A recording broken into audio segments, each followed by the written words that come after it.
scared or afraid or ashamed. Whereas on Sabbath's article, it's not. Why not? I mean, the heteros don't come out, and actually, yung coming out is parang a heteronormative behavior superimposed on us. So I think for me, the better way of thinking rather than coming out is inviting people in. And if we feel safe enough to tell them about our lives, then I think that's better. And we have different coming out journeys, different coming out rates. It really is. You're gonna say something? No. I just remember one of the first time it came out in an office setting. Kumbaga, way back sa offices. Parang kayo, kung friends na tayo, malalaman yung gay ako. Ganun. Pero there was this time na parang I decided na, kasi naging parang medyo political time na yun eh.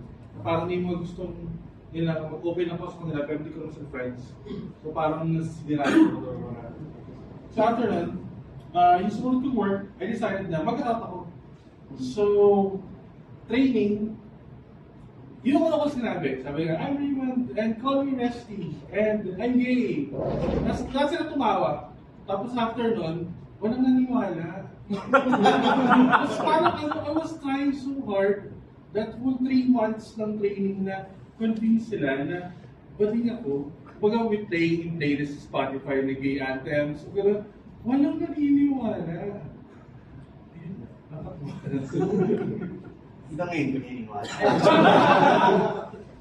It just really shows some interesting for me na iba-iba tayo ng coming out stories. And some of us don't even have coming out stories. And that's fine.